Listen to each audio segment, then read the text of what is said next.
अंतर मन की जाने। जो तुम्हारे मन में है वही सामने वाले के मन में बैठा है, ये ध्यान रखिए। किसी के लिए दुर्विचार नहीं, किसी के प्रति ईर्ष्या नहीं, किसी के प्रति द्वेष नहीं, किसी के प्रति नफरत नहीं। जो मन में भर के रखोगे ना वो बढ़ता चला जाएगा। जैसे बैंक में पैसा जमा करते हो ना तो बढ़ता है, वही मन में रखो जिसे बढ़ाना हो। भैया नफरत मन में रखोगे तो नफरत बढ़ेगी, प्रेम मन में रखोगे तो प्रेम बढ़ेगा, दया मन में रखोगे तो दया बढ़ेगी, सद्भाव मन में रखोगे तो सद्भाव बढ़ेगा, और सबके प्रति द्वेष रखोगे तो तुम्हारे मन में द्वेष ही बढ़ेगा। जो मन में बढ़ाना हो उसे जमा करो। क्या भाव रहना चाहिए? का वसुधैव कुटुंबकम, या वसुधा ही हमारा कुटुंब है, यहां सब अपने हैं, सब अपने हैं। अपने सुख में से भी हम दूसरे को हिस्सा दे दें, हम बाद में सुख पाएं, सामने वाला पहला सुखी हो जाए। हमें बाद में भगवान सुखी करे, सामने पड़ोसी पहले सुखी हो जाए। ये भाव जिस दिन तुम्हारे मन में आ गया, समझ लो उसी दिन तुम्हारा मन पवित्र हो गया। और जब तक ये भाव है मैं सुखी हो जाऊं, मेरा पड़ोसी चाहे जहां चला जाए, चाहे जैसे रहे, कोई लेना देना नहीं, ऐसे भगवान प्रसन्न नहीं होंगे। भगवान श्री हरि जब सबके प्रति आप दया रखेंगे, सबके प्रति प्रेम रखेंगे तो भगवान प्रसन्न हो जाएंगे। जैसा तुम दूसरे के प्रतिभाव रखोगे वैसा ही सामने वाला तुम्हारे प्रतिभाव रखेगा। तुम दूसरे की सेवा का भाव रखोगे तो सामने वाला भी तुम्हारे प्रति सेवा का भाव रखेगा। तुम सम्मान दोगे तो सामने वाला भी तुम्हें सम्मान देगा। तुम नफरत दोगे तो सामने वाला भी सिर्फ तुम्हें नफरत ही देगा, उसके सिवा कुछ नहीं दे सकता। तो महाराज ये 8 प्रकार की प्रकृति हमारे कर्म की साक्षी है। फिर से एक बार सुन ले, 8 प्रकार की प्रकृति, भूमि, जल, वायु, आकाश, मन, बुद्धि, चित्त और अहंकार, ये 8 प्रकार की प्रकृति जो सब कुछ देखती है। आप घर में हैं तो भी देखती है, बाहर हैं तो भी देखती है, सोए हुए हैं तो भी देखती है, जाग रहे हैं तब भी देखती है। भगवान के एक साथ 16,100 विवाह हुए, ऐसी भी कथा है। कहा महाराज ये कन्याएं इतनी कहां से आई? का एक पृथ्वी का बेटा है लेकिन दैत्य स्वभाव का है, जिसका नाम है भौमासुर। राजा भौमासुर 1 लाख कन्याओं के साथ विवाह करना चाहता है। ये राजाओं को जीतता है, बंदी बनाता है, उनकी कन्याओं को लाके कारागार में बंद कर देता है। उन 16,000 कन्याओं ने पत्र लिखा और देवर्षि नारद जी को याद किया। देवर्षि नारद जी के द्वारा वह पत्र द्वारिकाधीश श्री कृष्ण के पास में आया। आज भगवान ने एक नई लीला करी है। भगवान ने सत्यभामा से कहा देवी चलो हम लोग स्वर्ग दर्शन करके आए। सत्यभामा भगवान के साथ स्वर्ग जाती हैं। वहां पर सत्यभामा ने पारिजात वृक्ष देखा। पारिजात वृक्ष माने कल्प वृक्ष। यहां नक्षत्र वाटिका में ये कल्प वृक्ष है। शुक्रताल धाम में जहां आप कथा सुन रहे हैं हनुमत धाम में, उसी के ठीक पीछे नक्षत्र वाटिका में कल्प वृक्ष है। आप सब दर्शन कर ही आए होंगे प्राय। जो भक्त लोग बाहर से आए हैं, जो नहीं गए हों वो आप करके आना। कल्प वृक्ष सभी कामनाएं पूर्ण कर देता है। और भारत में 2 ही 3 ऐसे स्थान हैं जहां ये कल्प वृक्ष है। तो ये स्वर्ग का वृक्ष है, स्वर्ग का पौधा है। माता सत्यभामा गई और भगवान श्री हरि से कहा भगवान ये कल्प वृक्ष हमको चाहिए। भगवान ने इंद्र से कहा इंद्र या पारिजात वृक्ष हमें दे दो। इंद्र नहीं माने। भगवान ने देवताओं से युद्ध किया और भगवान ने पारिजात वृक्ष का हरण किया वह हरण करके भगवान द्वारिका में लेके आए। भगवान ने वह वृक्ष द्वारिका में लगा दिया और द्वारिका जी में भी ये कल्प वृक्ष आज भी ऐसा माना जाता है। द्वारिका जी में भी कल्प वृक्ष विराजमान है। भगवान श्री कृष्ण ने लीला कौतुक करते हुए जब वह पत्र पढ़ा 16,000 कन्याओं का, तो भगवान सत्यभामा को साथ में लेके चले। ये सत्यभामा कौन है? का ये पृथ्वी का अवतार है। भगवान ने विचार किया कि पृथ्वी का पुत्र है ये, जिसका नाम है महाराज, ये राजा पृथ्वी का बेटा है। मुर नाम का राक्षस उसने अपनी सुरक्षा में रखा है। भगवान श्री कृष्ण ने कहा पृथ्वी के पुत्र को मारने जा रहे हैं तो कम से कम पृथ्वी देवी साथ में होनी चाहिए। इसलिए भगवान सत्यभामा को साथ में लेके गए। इसने अपने पूरे नगर को लोहे की दीवालों से सजा रखा है, अपरिचित आदमी प्रवेश नहीं कर सकता है। भगवान श्री कृष्ण ने मुर नाम के दैत्य का वध किया है और भगवान श्री कृष्ण का एक नया नाम पड़ गया, मुरारी। ये मुरारी नाम कब पड़ा? जब मुर दैत्य को भगवान ने मारा है। भगवान ने दैत्य का संहार किया। 16,000 कन्याएं, जो 16,100, उनको कारागार से मुक्त किया। भगवान कहने लगे देवियों अब आप मुक्त हैं, अपने अपने घर जाओ। उन देवियों ने कहा महाराज अब कहां जाएं? कौन हमारा माता है, कौन हमारा पिता है?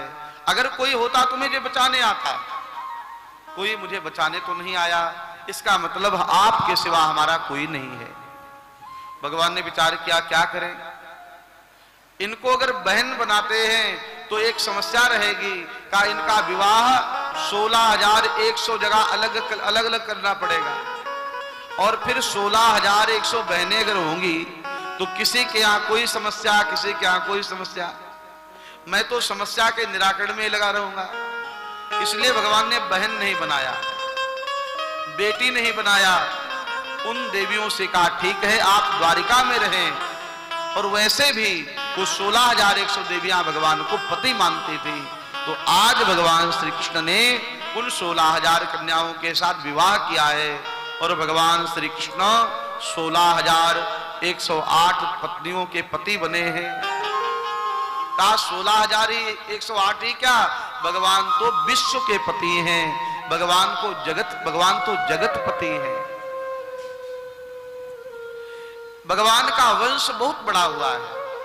प्रत्येक रानी से 10-10 पुत्र और एक एक कन्या का जन्म हुआ है। बहुत बड़ा परिवार, 16,108 रानियां, उनके 10-10 बेटे और एक एक कन्या, इतना बड़ा परिवार भगवान का। और भगवान उस परिवार में आनंद के साथ रहते हैं। देवर्षि नारद जी एक बार आए, कहा जरा देखें भगवान के जीवन में कितना बड़ा संकट होगा। कहा किसी व्यक्ति का एक विवाह हो जाए उसी में बेचारा पूरी जिंदगी लगा देता है संभालने में। कभी बेटा नाराज तो कभी बेटी नाराज, कभी धर्मपत्नी जी नाराज, उन्हीं को प्रसन्न करने में पूरा जीवन लगा देता है।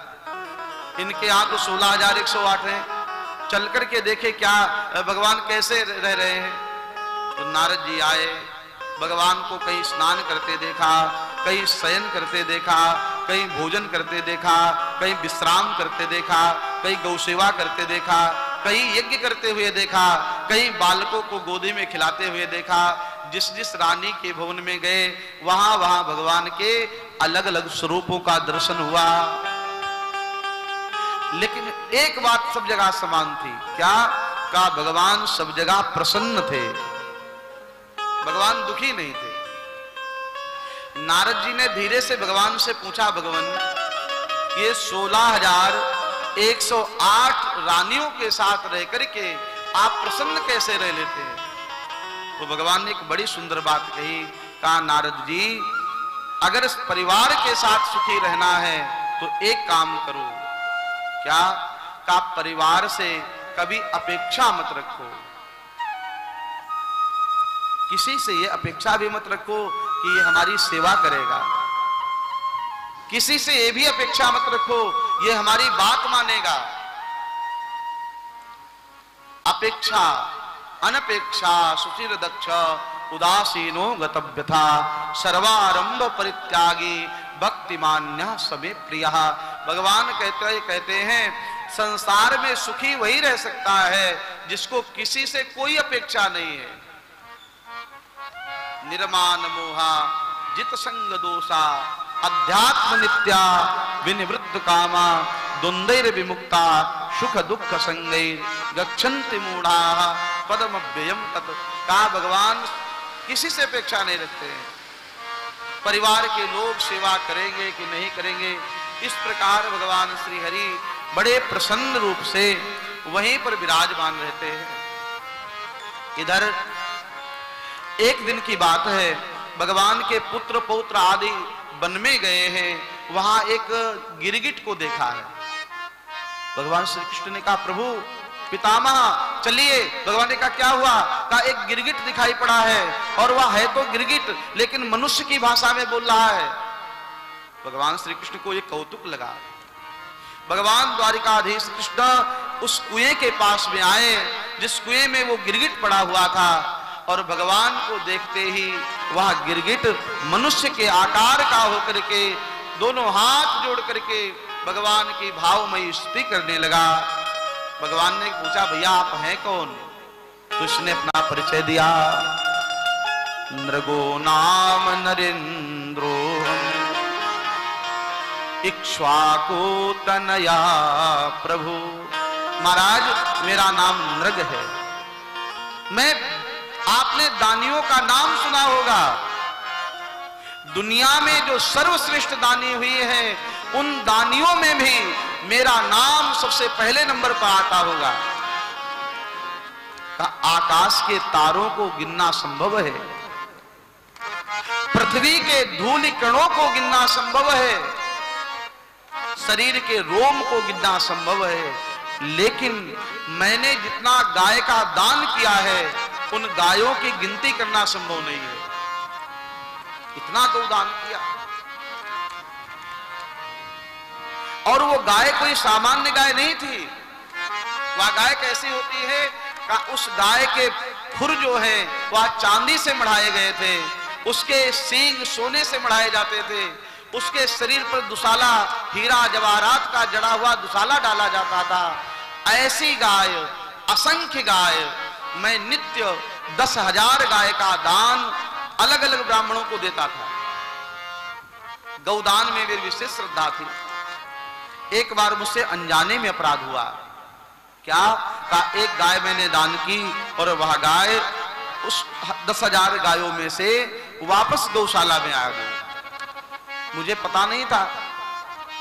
और दूसरे दिन जब मैं गौदान करने के लिए तैयार हुआ तो वो गाय जो पहले दिन दान की हुई है वह गाय मेरे गौशाला में आई है और दोबारा से उस गाय का मैंने दान कर दिया। ब्राह्मण देवता गाय लेके जा रहे थे। रास्ते में जो पहले गाय लेके गया ब्राह्मण है उसने कहा इन गायों में ये गाय हमारी है। दोनों ब्राह्मणों में विवाद होने लगा। ब्राह्मणों ने कहा मेरी गाय मुझे चाहिए।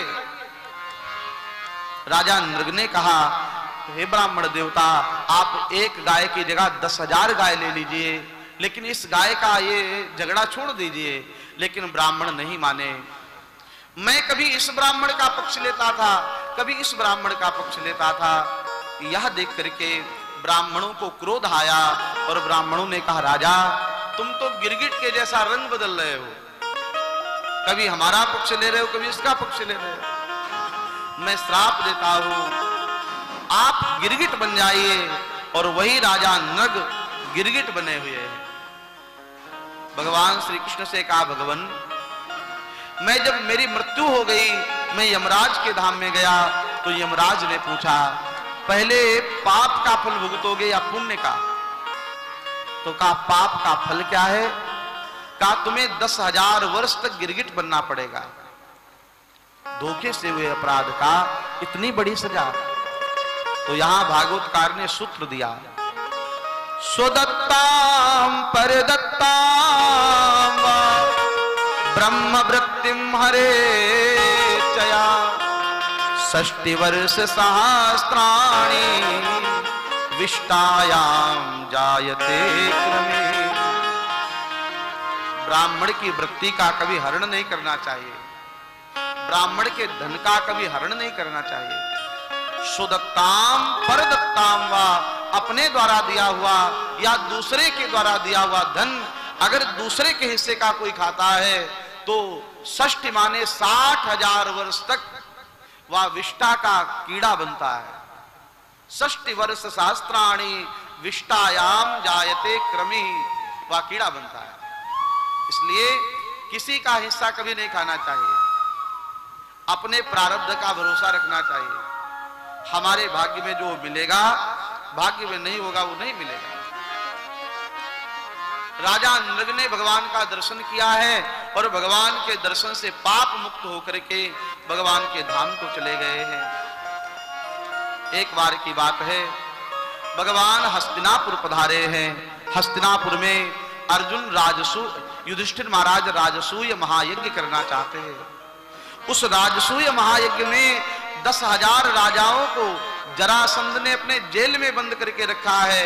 भगवान श्री कृष्ण जरासंध के साथ युद्ध करने के लिए चले, अपने साथ भीम और अर्जुन को लिया। जरासंध के पास ब्राह्मण बन के गए और जरासंध का यह नियम था कि ब्राह्मण चाहे जो मांगेगा वो मैं दे दूंगा। अगर ब्राह्मण हमारे प्राण भी मांगे तो मैं प्राण भी दे दूंगा, ऐसा नियम था जरासंध का। जरासंध आज ब्राह्मणों को दान देने के लिए बैठा है। उस समय ब्राह्मणों की लाइन में लग करके अर्जुन और भीम के साथ भगवान कृष्ण भी ब्राह्मण बन के आ गए। राजन दान दीजिए। जरासंध ने कहा क्या चाहिए? तो कहा पहले वचन दीजिए कि जो मैं मांगूंगा दोगे। जरासंध ने वचन दिया कि आप जो मांगेंगे मैं दूंगा, आप जो मांगेंगे मैं दूंगा, आप जो कहेंगे मैं दूंगा। तो भगवान ने धीरे से कहा युद्धम नो देहि राजेंद्र, हे राजन हमें युद्ध चाहिए। जरासंध ने कहा ये ब्राह्मण तो नहीं हो सकते, ब्राह्मण युद्ध की बात नहीं करता, ब्राह्मण तो लोगों को शुद्ध करने की बात करता है। ब्राह्मण शास्त्र की बात करता है, शस्त्र की बात नहीं करता। अरे ब्राह्मण के पास शास्त्र ही सर्वस्व है, ये ब्राह्मण नहीं हो सकते। कहा पहले ये बताओ आप हैं कौन? भगवान श्री कृष्ण अपने असली स्वरूप में आ गए। जैसे ही जरासंध ने देखा वाह युद्ध करोगे, हमारे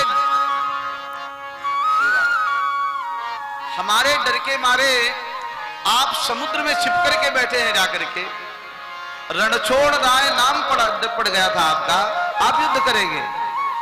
कहा नहीं नहीं मैं नहीं करूंगा। फिर कहा मैं युद्ध कराऊंगा। किससे? कहा ये अर्जुन और भीम हैं, जो आपको पसंद हो उसके साथ युद्ध कर लो। जरासंध ने कहा तुम्हारे साथ तो युद्ध कर नहीं सकता, क्योंकि भगौड़ों के साथ में युद्ध नहीं करता, तुम तो युद्ध से भागे हुए हो, और अर्जुन हमारी बराबरी का नहीं है। मैं युद्ध करूंगा भीम के साथ में, हमारे बराबर का ये बलवान है। भगवान श्री कृष्ण के सम्मुख आज भीम और जरासंध का युद्ध प्रारंभ हो गया। कभी लगता है भीम पराजित हो जाएंगे, कभी लगता है जरासंध पराजित हो जाएगा। 27 दिनों तक लगातार युद्ध चला है। भगवान ने भीम से इशारा किया, भीम इसे पराजित नहीं कर पाओगे, इसे जरा नाम की राक्षसी का बल प्राप्त है, इसको कोई मार नहीं सकता है। महाराज फिर ये कैसे मरेगा? तो भगवान ने कहा इसको बीच से पकड़ के फाड़ दो तभी ये मरेगा।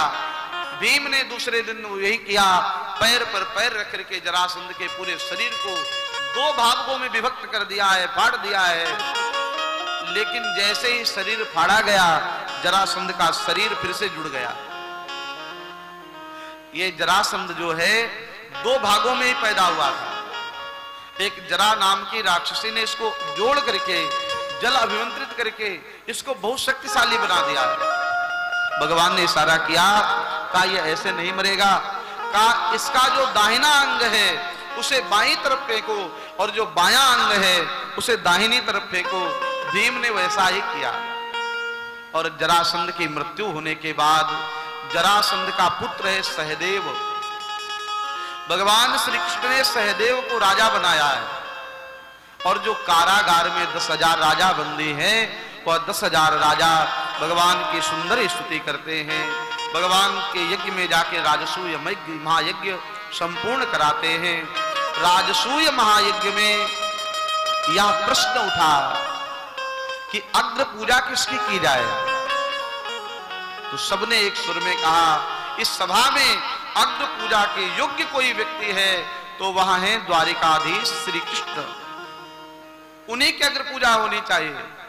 सबने तो समर्थन किया, लेकिन वहीं बैठा था चेदी नरेश दमघोष नंदन शिशुपाल, ये भगवान की बुआ का ही बेटा है।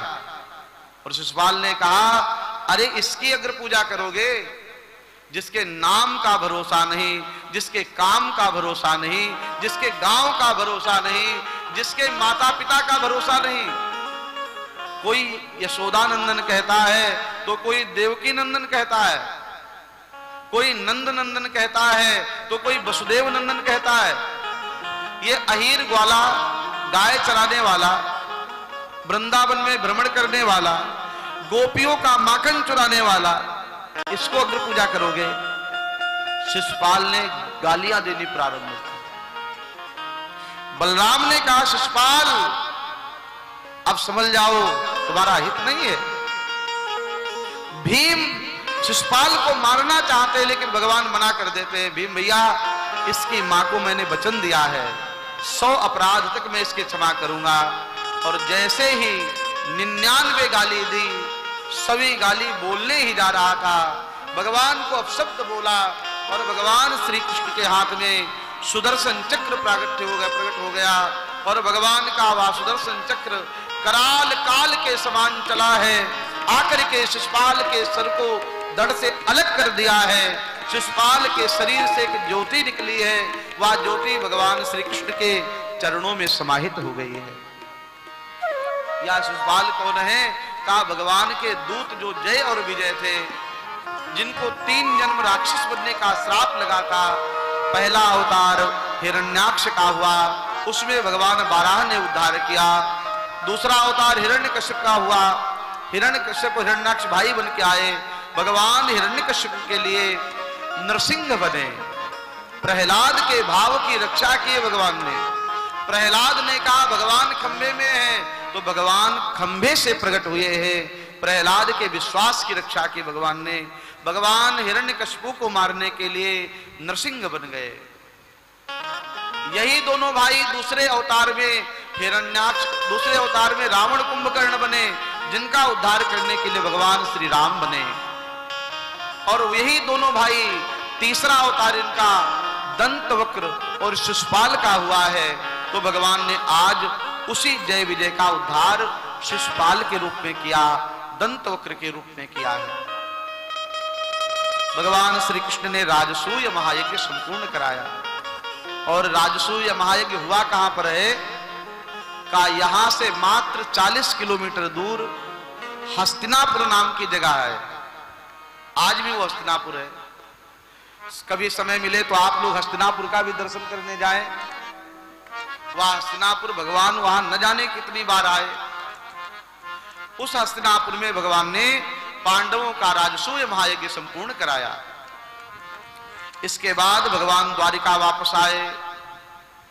श्री सुखदेव भगवान से राजा परीक्षित कहते, भगवान आपने बहुत ज्ञान की कथाएं सुनाई, किसी ऐसे प्रेमी की कथाएं सुनाइए जो भगवान का अनन्य प्रेमी रहा हो। तो श्री सुदामा जी महाराज के चरित्र की कथा आती है। श्री सुखदेव भगवान कहते हैं, राजन श्री शुक उवाच कृष्णस्यासीत् सखा कश्चित् ब्राह्मणो ब्रह्मवित्तमा विरक्त इंद्रियार्थेषु प्रशांतात्मा जितेन्द्रियः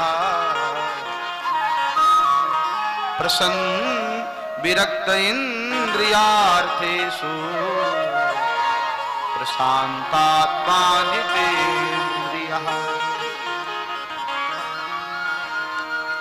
भगवान श्री कृष्ण के सखा है। कौन? का कश्चित श्री सुखदेव भगवान ने सुदामा जी का नाम नहीं लिया है भागवत में। भागवत जी में दो लोगों का नाम स्पष्ट रूप से नहीं आया है, एक तो सुदामा जी महाराज का और दूसरा श्री राधा रानी का। किसी ने कहा सुदामा जी का और राधा रानी का नाम नहीं लिया, क्यों? तो कहा सुखदेव भगवान का शायद भाव रहा होगा कि सुदामा जी वह भाग्यवान व्यक्ति हैं जिनके चरणार बिंद भगवान ने अपने अश्रु बिंदुओं से धोए। ऐसे व्यक्ति का अगर नाम ले तो कौन सा अलंकार, कौन से संबोधन लगा करके ले, इसलिए नाम लेने की हिम्मत नहीं जुटा पाए। कुछ लोग ऐसे आदरणीय होते हैं का उनका नाम लेने की हिम्मत नहीं पड़ती है, इसलिए सुदामा जी का नाम नहीं लिया। दूसरा, श्री राधा रानी का भी नाम नहीं लिया है। सुखदेव भगवान विचार करते हैं जो राधा रानी है ये इनकी इष्ट है। श्री राधा रानी की गोद में खेलने का अधिकार, सौभाग्य सुखदेव भगवान को प्राप्त हुआ है। श्री राधा की गोद में खेले हैं, इसलिए सुखदेव भगवान राधा रानी का नाम एक बार लेते हैं तो 6 महीने की लंबी समाधि लग जाती है। और कहा मैंने राधा नाम अगर लिया मेरी तो समाधि लग जाएगी, फिर राजा परीक्षित को कथा कौन सुनाएगा, इसलिए राधा रानी का स्पष्ट नाम नहीं लिया। इसलिए सुखदेव जी महाराज जहां भी बोले हैं, सुखदेव जी के साथ शब्द श्री लगा है, श्री सुखवाच। इसका अभिप्राय क्या है? का इसका अभिप्राय यह है, श्री माने श्री राधा रानी, श्री सुख माने राधा रानी के तोते हैं, राधा रानी के सुख हैं और वह भागवत की कथा सुना रहे हैं। ऐसे भगवत प्रेमी, ऐसे बीतराग, और कोई वस्तु चाहिए ही नहीं। भगवान की कथा सुनना और भगवान की कथा सुनाना ही जीवन है।